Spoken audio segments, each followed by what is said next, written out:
Hi, everyone. Welcome to the Heal Nourish Grow podcast.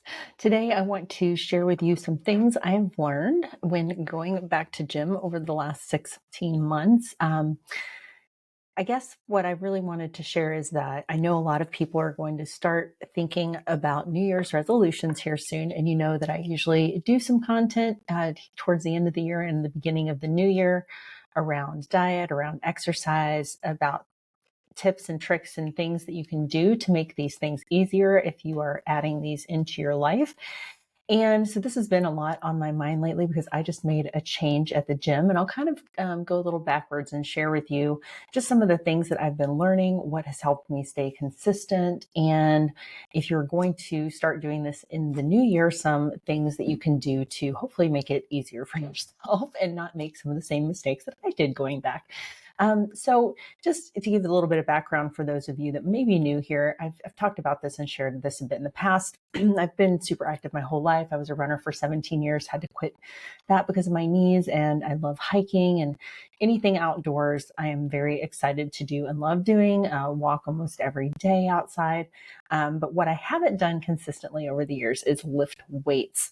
And there's just been more and more content and research coming out lately around the benefits of lifting and strength training as far as longevity and just better daily life and the ability to live a better life into your old age. And I know if you're out there and you're younger and you're listening to this, you might not think that you need to start thinking about this now, but the sooner that you can implement this in your life and get it started, the better. There's actually research showing that children in particular and young adults, like building as much muscle as you can when you're younger, can actually help you when you get older. Because if you even take time off from those things, from strength training and stuff at some point in your life, and you come back to it, if you had built a lot of muscle at a much younger age, then it's so much easier to get it back.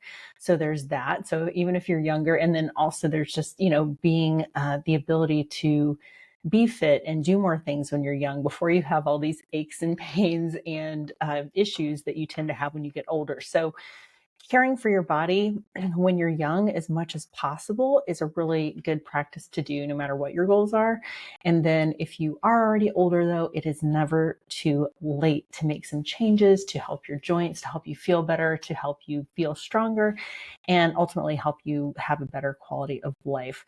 So the history with the lifting is I actually first started lifting when I was playing basketball in the 8th grades. This is going way back here into the 80s.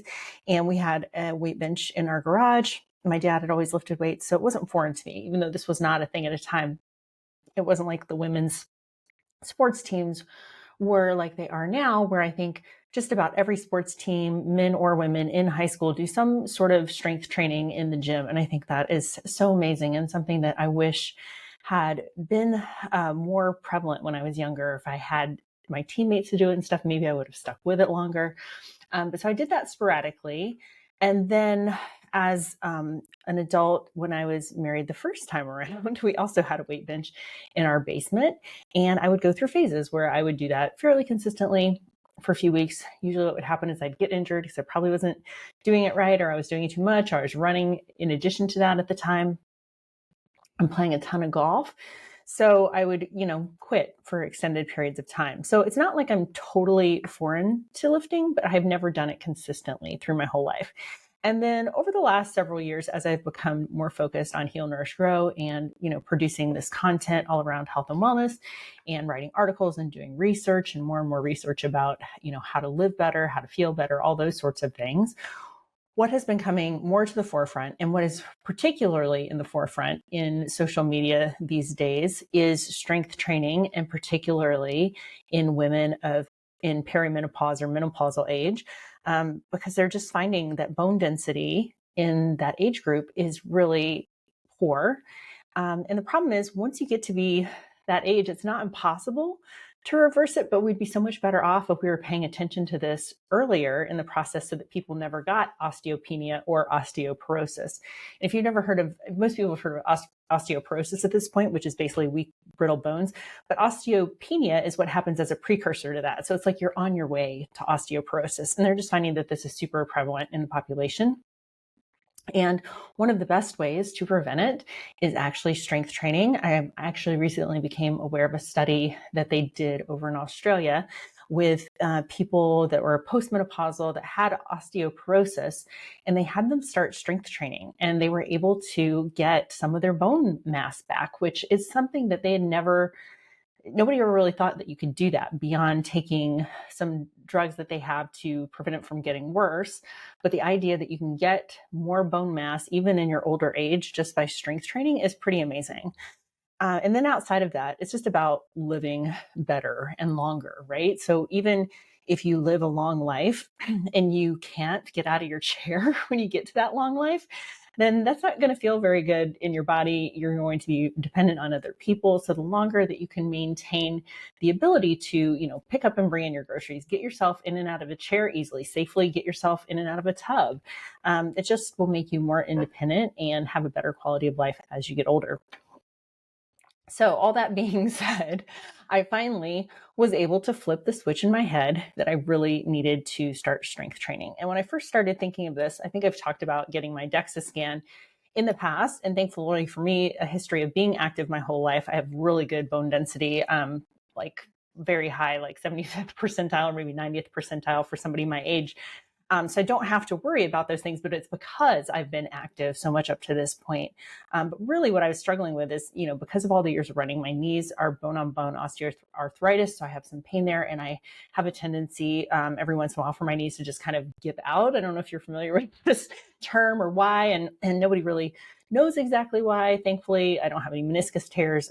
Sometimes when this is cropped up, I've had to get an MRI in the past, and basically it just involves a period, months and months and months of rehab before I can get better again. So when I originally had this idea to do this, I had planned on starting it well before my 50th birthday. Got injured pretty bad with my knee, and so I had to take some time to rehab, so I wasn't lifting. But at this point, and we are in November of 2024, so whenever you're listening to this, you can do the math. But to this point, I've now lifted consistently for 16 months, which is by far the longest that I've ever done this for an extended period of time in my life. And so that being the case, I wanted to share with you, some of that background that I just described, because really learning all about that and hearing it more and more and more over the years, that helped solidify it in my head that it's something I need to do, even though I really don't enjoy it. Although I do have to say, just lately, I'm starting to finally enjoy it more. So there is this kind of idea of, fake it until you make it, or, just do something because it's good for you and you should. As much as I hate to say that, sometimes that is part of the thing. So it's not about willpower or passion to do it. It's more just about the commitment to do it. And so that's something that I've been about a lot of things in my life is just, doing that process until it becomes a habit, and then it just becomes something that I do. And if that's something that you're interested in learning more about, if you go back in my channel, there's a video on my YouTube, 5 things you need to create better habits. And that kind of walks through some of that stuff, my thought process and how to do that. And then other content as well as I've had in the past, just talking about maintaining habits. And I am certainly not the best or the most authority on the subject. There are plenty of books about it. The one super popular book about habits, the name's escaping me at the moment. But anyway, if you just go to Amazon, type in habits, you'll find James Cleary, I think, is the author. And I still am having the name escape me, but I'll put the link in the show notes for you. So anyway, I thought I would share what is the way to get started again, especially if you have joint problems, if you are an older person, if you're a woman that's afraid of the gym. First of all, the thing to say is you don't have to go to the gym. You can do so many things at home for such a long extended period of time without a lot of equipment, and a lot of things with zero equipment at all. So the first thing is just body weight exercises. So things like squats, push-ups, sit-ups, all those kinds of things you can do at home without any equipment whatsoever. And then if you have just some light weights at home, that will get you pretty far for a while, especially if it's been a long time since you worked out, because you'll be kind of not very strong. You'll be a little weak. And so those smaller weights can work very well for a long time. And if you go on Facebook Marketplace, you don't have to buy them new. There's plenty of people just looking to get rid of dumbbells and stuff because they've been sitting in their basement for a long time and they haven't been using them. and they're finally ready to make peace with that and just get rid of them, their loss is your gain because you can pick these up for very cheap. Same with certain types of exercise equipment, whether it's an old bike or a treadmill or things like that. And in fact, treadmills have gotten, and we're talking mostly about strength training here today, but if you live in an area further north like I do, and where there's occasionally snow and weather in the winter, you might find it useful to have a walking pad or a treadmill in your house just to get your steps in. And those have become exceedingly inexpensive over the years. I think I picked one up, maybe it was before the pandemic, because I was using it when I was writing the book. I was doing a standing desk and walking on that little treadmill. And I think I picked it up on Black Friday, which is coming up here if you're listening to this in real time, for, I don't know, no more than $150 on Amazon. It might have even been $100. And before I go on with this, I will mention one other thing. Since Black Friday is coming up, every year I put out a gift guide of like health and wellness products that I've been using over the last year and testing out. And I always, if I like something and use it, go out of the way to get a discount code for you guys. And then I put all of those in a guide. So this year it'll be healnourishgrow.com/Black Friday 2024. That will be the URL. And look for that coming up here soon. But if you go to the URL, it'll have all the best health and wellness deals, things that I've been using, things that I love. And usually if you put in code Heal Nourish Grow or HNG10 or some variation of that. But the best thing is to just go to the website, click the link, and that'll take you there and automatically apply discounts for the most part. So if you're looking to get back into working out, that might be a good resource for you coming up here with a lot of sales going into the holidays. And I'll say one other thought on that for the end. But so starting with virtually no equipment, you can get a lot accomplished and start to get stronger just doing body weight exercises. However, at some point you might find that either going to the gym or having a gym membership might help you in your process of getting stronger. And it certainly makes it easier when you have access to a lot of equipment. Where I got started again is I just signed up for Planet Fitness. I had actually, speaking of the pandemic, I had been going to Planet Fitness during the pandemic. That was another one of my little stints where I started lifting and quit again. But that's a good basic gym. They have everything you need. They really promote this idea of no judgment. And whenever I go into the Planet Fitness gyms, there's people of all sizes there. Everybody is for the most part doing their own thing. Nobody's really paying attention to anything anybody else is doing. And that's one thing I can say is having been a yoga instructor for years and years and years. And, people would be nervous when they would come to yoga class, like that people were looking at them or judging them and those kinds of things. But quite honestly, when you're working out, whether it's with weights or you're in your yoga class or whatever, everybody is so wrapped up in what they're doing and concentrating on what they're doing that for the most part, they are not like concerned or looking at you in any kind of way. So as hard as that is, try not to let that be a barrier for you going back to the gym or to get a membership somewhere. And, there are good gyms everywhere. It doesn't have to be Planet Fitness. That happens to be the one that was close to my house and it was easy and it's inexpensive. So that's what I did. And my biggest first tip for going back, especially if it's been a while since you've been lifting, and like I was rehabbing a knee injury, so I really had to pay attention to this first principle very much. And I already have joint issues, so I need to be aware of that. So when I went back, I was very careful to start with light weights and just get my body used to doing the movements again. And just staying in a rep range that is like in the 8 to 12 range, which I will tell you some things I've learned scientifically about that since then. But just to get yourself used to it, that's a good thing to have in your head. It's a good amount of time. It's not overly taxing if you're not using a heavy amount of weight. And, most machines are self-explanatory.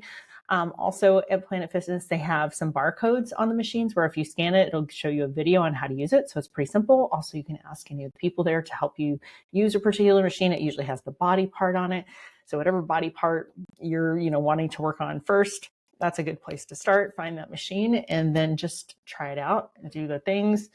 Maybe only do one set, just when you're getting used to it. Do one set on one machine, go to another one. They also have a circuit area there at Planet Fitness that you can do, which is basically the purpose of that is a half an hour workout. So you just do each machine in order.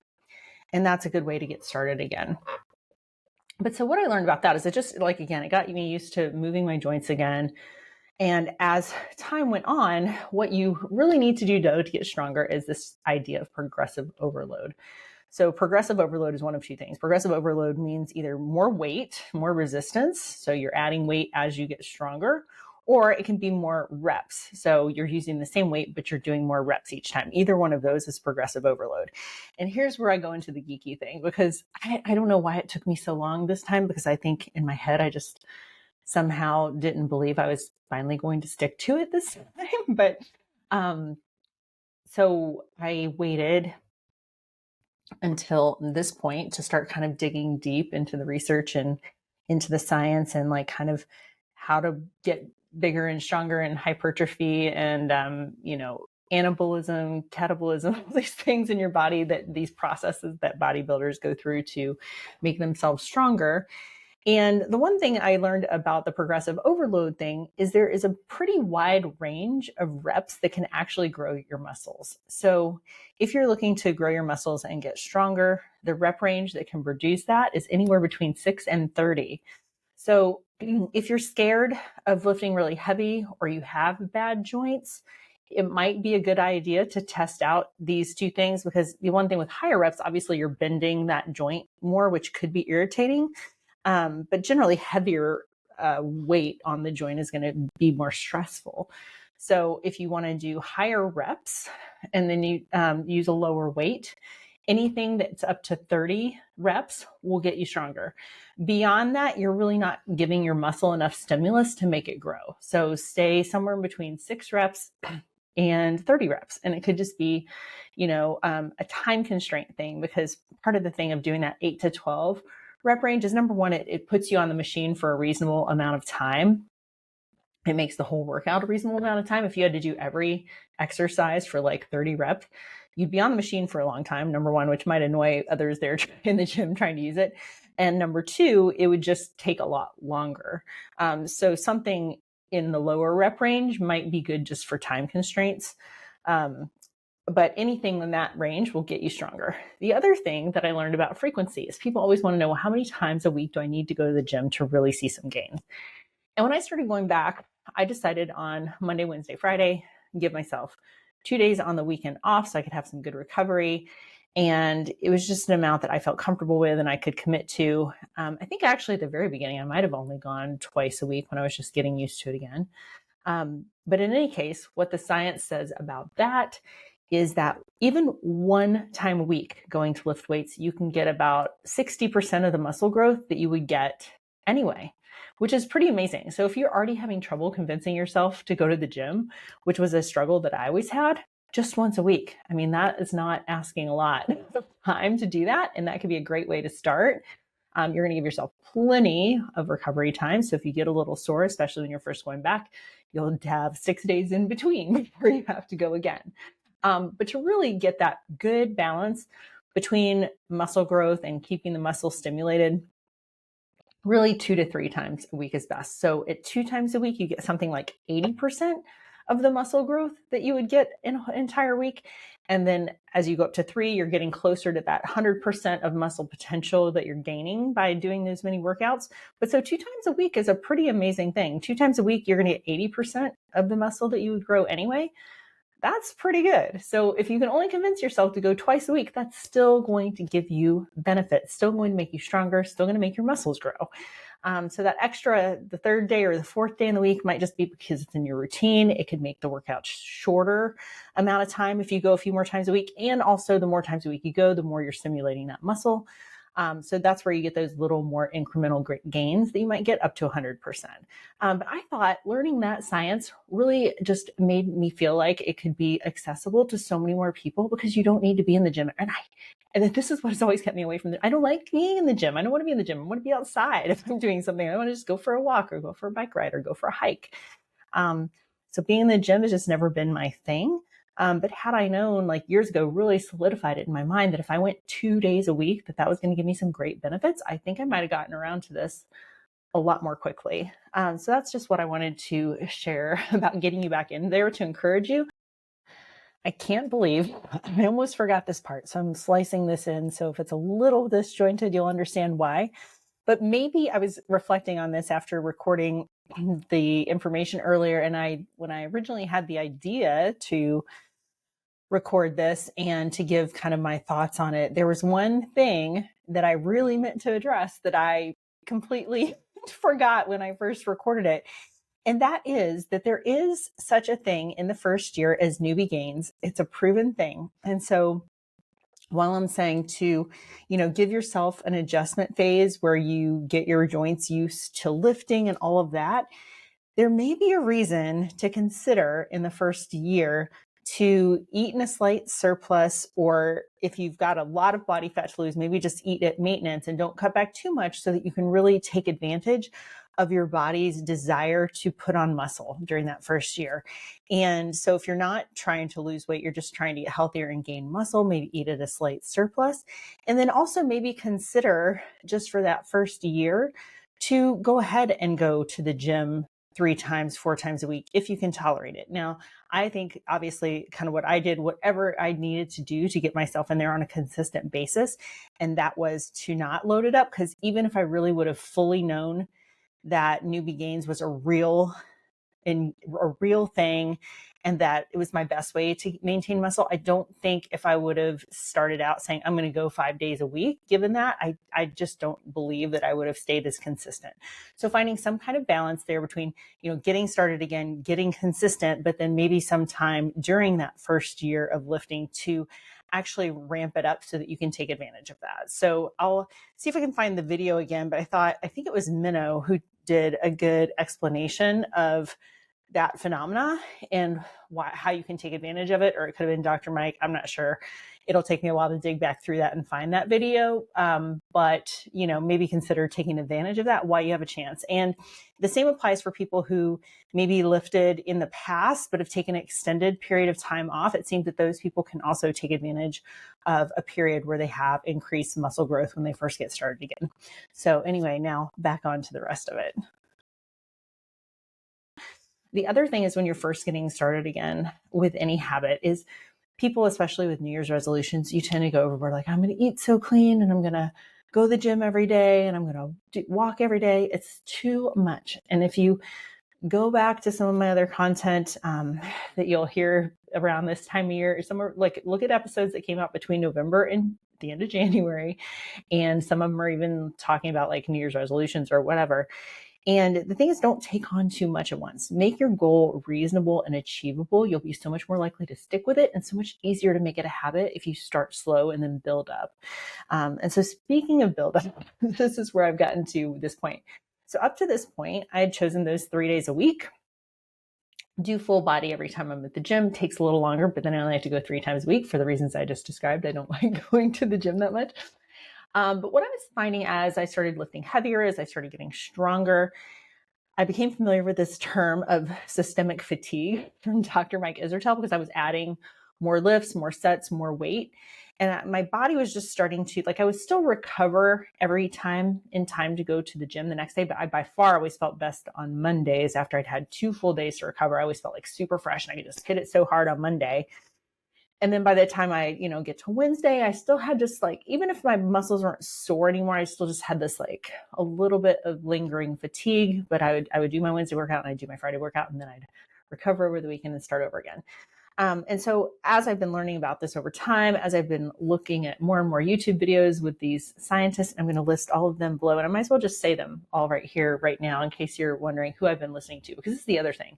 Don't just go on YouTube and listening to any random people about lifting, about working out. If you want to be serious about making the most of your time in the gym, and this is one thing I wish I would have done sooner now that I've been so consistent, because I was probably, working all this time to a point where it was not super effective because I was just kind of left to my own devices and not paying attention to the science yet, which is very unusual for me. But again, this whole process in my brain, like I said, took a while because I was never a person who really enjoyed lifting. So to me, it was just a miracle that I was getting myself there every week and I was letting that be, they say, don't let perfect be the enemy of good. I really had that in my head. I'm like, hey, I'm doing it. That's going to be good enough for now. I'll worry about the rest of it later. I'll figure it out. And now as over time has gone on, I've gotten more interested in it. And I've gotten, like I said, I've solidified it where I've convinced myself I'm solid in this. I'm going now. And I felt like I could dive in a little more and try to get more out of my workouts now that I'm more consistent. So that's why I started diving into the science. And The people that I've been enjoying listening to the most, Dr. Mike Israetel, he has tons of videos on YouTube. He has two different kinds of videos for the most part. One's where he works out with people in the gym and really pushes them to their point. And if you watch those, you might think, oh, I have no interest in doing this at all, right? Those kind of videos, people are just in pain and they're bodybuilders. They're looking to get the most growth out of every single session and they're just really going after it hard.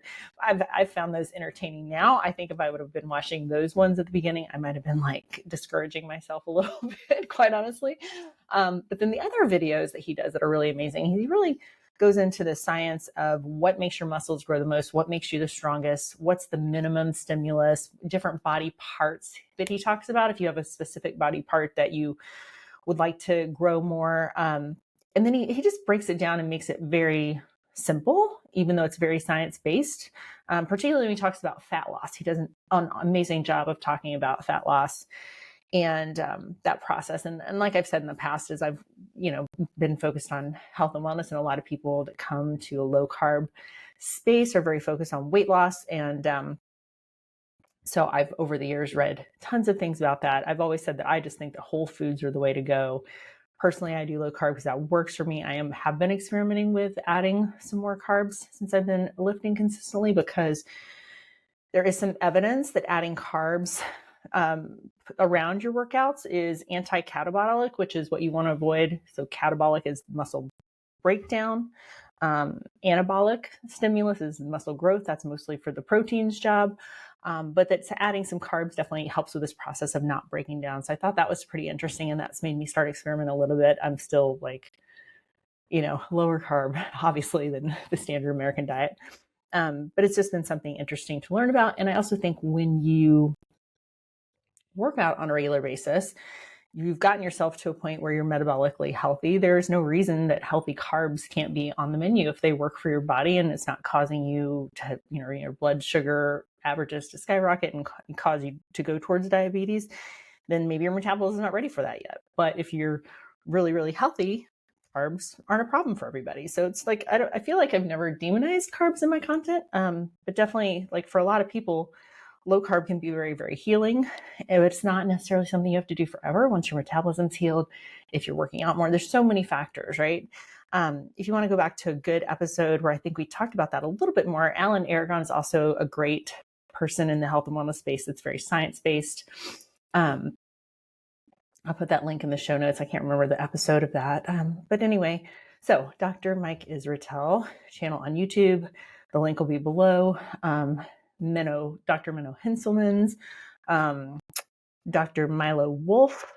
Those three have been the ones that I've primarily gotten onto lately. There's just one other guy that his name is escaping me, also a doctor.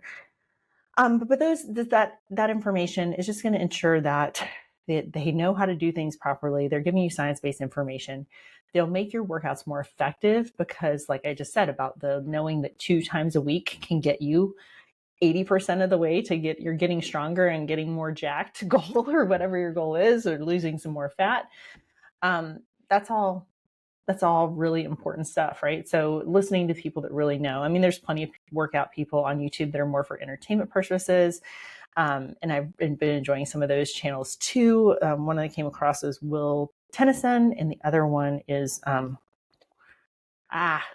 his name's escaping me at the moment too, but a guy that he's actually playing lacrosse, which is kind of funny to me since our kids both play lacrosse. But in any case, they actually do a great job. And I think at this point, both of them have been lifting long enough and doing it long enough that they are reliable sources of information as well. And there are plenty of people that are reliable, but I'm just saying, for my brain and the way I like to approach things and the effectiveness that I want to get out of my workout now, that's why I really rely on the science-based people to a certain degree. So all that being said, here's the other part of this. You might be thinking, well, I don't really want to get jacked. I just, I could stand to lose 10 pounds or 20 pounds and, getting stronger, that'd be great. So I should probably just use my exercise time doing cardio, right? No, that's not right. That's unfortunately what we've all thought for way too long, for so many years. You do absolutely still need to move your body, do cardio for heart health, for mental health, all of those things. I've talked about that in the past. But really for fat loss, is strength training is going to be one of your most effective tools. It won't make you as hungry when you're working out as much. It won't increase the appetite as much. So that's a good thing if you're really, focused on fat loss. And it'll actually make you look better once you do start losing fat, because you'll be able to see the muscle underneath. And they've just shown time and time again with controlled groups, people doing cardio only versus lifting only, that resistance training beats it for fat loss. So that is no longer, I think it's still in the general population, the idea that you need to be, running or doing a bunch of cardio or these kind of things to lose weight. Definitely still true in the general population. But in these science-based communities and people that have done the research, it is just really unbeatable as far as something to add to your fat loss program is getting stronger. So, so that's kind of what that has been all about. Then I'll have another video coming out, and I think I'm going to go ahead and put it out on the podcast as kind of like a special episode. But I've been testing a new product, which is the Hume Health Scale. It's a body fat scale, and I've used a bioelectrical impedance home scale for probably over 10 years now. And I've talked about them in the past. They're fine. They're a good tool. They can show trends, but they're not really all that accurate for body fat levels. However, this one that I started testing back in September, actually, so it's going to be coming up on 3 to 4 months that I've been using it now. And it is, to go back to this is what I was going to come back to with the Black Friday thing. They've got a huge Black Friday sale, and my code stacks on top. So you get an extra 15% off of the big Black Friday sale. And that link is healnourishgrow.com/Hume, HUME. So if you go to that and you use my code at checkout, it should auto apply, but put in Heal Nourish Grow and it gives you the discount on top of the Black Friday deal. So that's pretty cool. But the full review is coming up. But the short version is I think it is very, very good. It's the best one I've ever used. It's so good that they say it correlates 98% with DEXA, which I talked about DEXA in the past here. It's pretty much the gold standard for body fat at this point. Even though it's not perfect, it is one that people use the most when they're doing studies and that sort of thing. But I had gotten a DEXA right when I got the body fat scale just to see, did they match up? Was it close? Within 1% of body fat, it was the same. And I'm going to go over all this more in the review. And then as I've used it over these last several months, what I've noticed is the trend over time is exactly matches my training and what I've been doing with my diet, that I've lost about an additional 2 pounds of fat and gained some more muscle, which I will be testing that again in December when I go back for DEXA, to give really this full 3 month of testing the scale versus the DEXA and see what those are and see how accurate it is. But I've been really pleased with it. Like I said, by far the best I've ever used. It seems to be tracking really well with, like I said, the first number when I first did it was absolutely spot on. And where it is now, based on what I've been doing with my training and my body fat, I think it's very accurate. So, and they have like a 60-day money back guarantee. So if that's something you ever thought about using, especially if you're going to start, if you're thinking about going on this strength training trip, it's really nice because the number on the scale for me, since I started this process, has actually gone up. Because I've put on, like, at this point, I'm probably up to like maybe 9 pounds of muscle that I put on over this last 16 months of this process. And so my number on the scale is actually higher, but my body fat is lower. I have much more muscle. So I look smaller, but that number on the scale is bigger. And that freaks people out. It freaks me out. It freaks me out. Like the last 3 months, I'm like, oh my gosh, I've been working so hard, training hard, doing really well with my diet, just a slight deficit. And the number is staying the same. But if I didn't have that body fat component and the muscle component that I have on the scale, it's showing me that I am making progress. It's easy to throw in the towel. So anyway, if you've been thinking about looking for a tool like that, I think this is super useful and it's a great time to get it. So I did just want to mention that, even though, like I said, it'll be on the Black Friday list of tools that I love and make great gifts for health and wellness people in your life. So I think that kind of covered everything that I wanted to share with you today and talk about. I hope that if you are not strength training now, that you'll consider doing that going forward, knowing how good it is for you and convincing yourself like, hey, CHERYL said I only have to do it twice a week or even once a week. And that is a great place to start. Like just once a week, if you're not doing it now, like I said, start out light, start out easy, start out with body weight stuff at home, do it once a week, get used to that, add on another day. And if you get to a point like me now where I was getting that systemic fatigue, I think I forgot to finish that thought earlier about where I was going with the systemic fatigue. So I was doing my 3-day weight program. I just this week decided, okay, I'm going to go to the gym 4 days a week. Even though like I said, I'm not happy about that. It's not a place that I like to be, but I am starting to like it more, and more like having these goals in mind, having these strength goals, having also in my head some other goals that I'm not going to share yet because I don't know if I'll actually do it, but something I've been toying with the idea of doing in relation to strength training, just to give me a goal, but like something out in the future to work towards. But so the 4 days a week now. So now I will not be doing full body. Every time I go to the gym, I'm doing upper lower. So I started out on Monday with a hard lower body day. Today I went and I did upper body only. And I think I'm going to really like it, even though it requires another day in the gym. Just the mental break of not having to do everything while I'm there every time. Like I went in, I did legs, and I was like, I went really hard on legs. And then I like felt like it was really weird. I left and I was like, God, I felt like I didn't do much, because I've been used to doing full body. And then same today when I did upper body, like my lower body was really sore, but upper body, I hadn't touched it. So I did all the upper body things. And now tomorrow I get a full day off, and then I do that again Thursday and Friday, and then 2 days off again. So you can just see how over time, it's all a progression. It's all in good fun. It's all meant to, challenge you, get you healthier, help you reach your goals. The other reason I'm doing it is because, and here's where you do need to be careful, is I've gotten some pretty flared up elbow tendonitis happening on my right arm.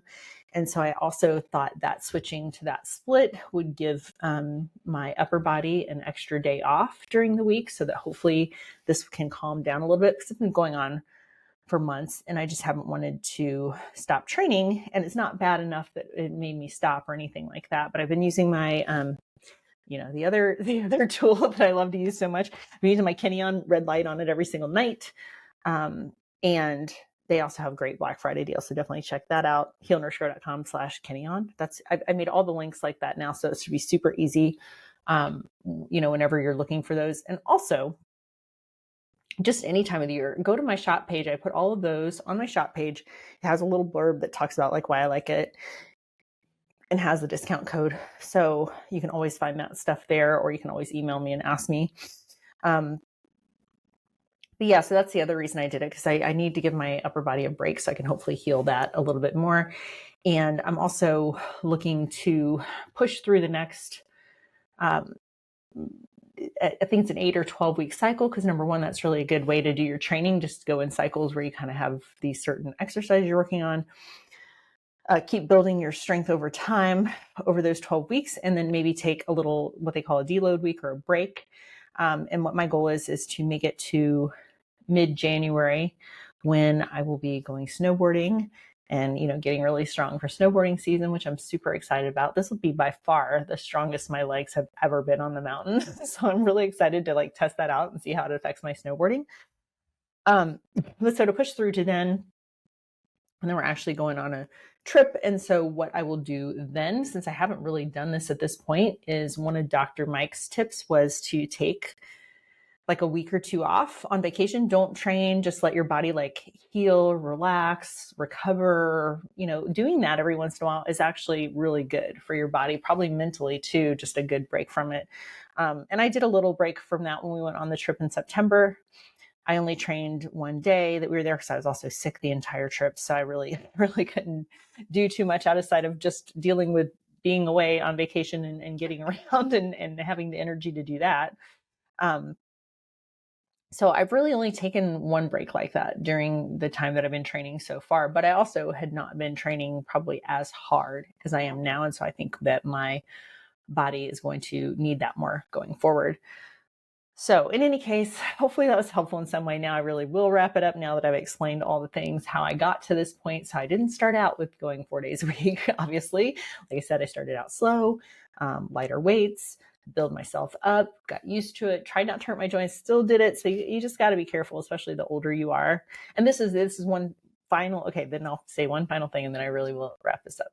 The one thing I would recommend doing sooner in the process than I did is the reason so I just started going to a new gym as well that has different equipment, but it's because that I found a trainer that I'm going to go to once a week for a few weeks so that I can learn some more things, learn some better techniques, learn some workarounds for this elbow, and just, progress, once you get to a certain point on your own, I feel like I've kind of, learned the things I can learn on my own. And now that I'm diving into these videos, I'm certainly learning much more that it's going to propel me after I have these few more sessions with the trainer. But it's also just good to learn new technique, be pushed a little bit more in a different way. And had I done this sooner, maybe I would have mentioned to whoever I was working with that, whenever I do this exercise, I'm getting this pain. And it kind of just came on really slowly. So I'm usually pretty good about, at this point, paying attention to my body backing off, because several points throughout this, I've had little things with my knee kick up and I've kind of had to back off lower body a little bit or change the exercises that I'm doing to better accommodate how my knee was feeling. So I'm overall pretty good at that after all these years of having these issues. But for some reason, this one just got me. And I feel like if I would have maybe started working with someone sooner or talked to somebody about it, somebody who trains regularly and that knows what they're doing, that I might have been able to avoid making this as bad as it is now. So obviously that does cost money. It's not cheap, but I actually found something that's very reasonable. And I think it's worth it for investment, because once I learn how to do this properly and learn more things that I can do as workarounds and different ways of doing things, then I can carry that with me into the future and hopefully avoid having this problem ever again. Oh, probably not, because I always seem to have some kind of joint issue, but I'll do my best. So anyway, if you have any questions, definitely get in touch. If you happen to be in Cincinnati, the gym I'm going to, I really like the trainer, Steve Ross. He's close to my age, which I like because he's been training for a really long time. He knows what he's doing. He knows how to work with older people with achy joints because he's done it all himself too. But it's finished strong if you happen to be in Cincinnati. And so that is it for this week. And look for the Black Friday deals update. Like I said, it'll be at the link healnourishgrow.com/Black Friday 2024. And if you have any other questions, let me know, get in touch. The other thing I don't know if I'll have it in time for the Black Friday thing, but I also cleaned out the basement because I'm looking into getting a home gym after, like I said, being committed to this for so long. I finally feel like, okay, I can get a home gym and that'll actually use it. And so I'm in the process of researching those now and looking into, ones that have affiliate programs, so that whichever one I choose, based on doing all this research, that hopefully that you'll have a way that you could, if you're interested, get the same thing, get a little discount, that sort of thing. So anyway, I haven't picked it yet. Still working on that research. You know how I love to do a deep dive on these things. So it's taking me a little bit. So I hope you're having a great week wherever you are. And I will obviously be it's supposed to be weekly. I've missed one here and there occasionally, but I have no plans on stopping. So just bear with me when I might miss a week. But hopefully I've had a couple of interviews lately. I have those in the queue to edit and get them up for you. And we're coming up on almost 100 episodes, which I can't believe. So crazy. I was trying to think if I should do some kind of event or giveaway, or I haven't come up with anything yet, but I'll definitely, if I do something like that, you'll be the first to know. So anyway, I will talk to you again soon.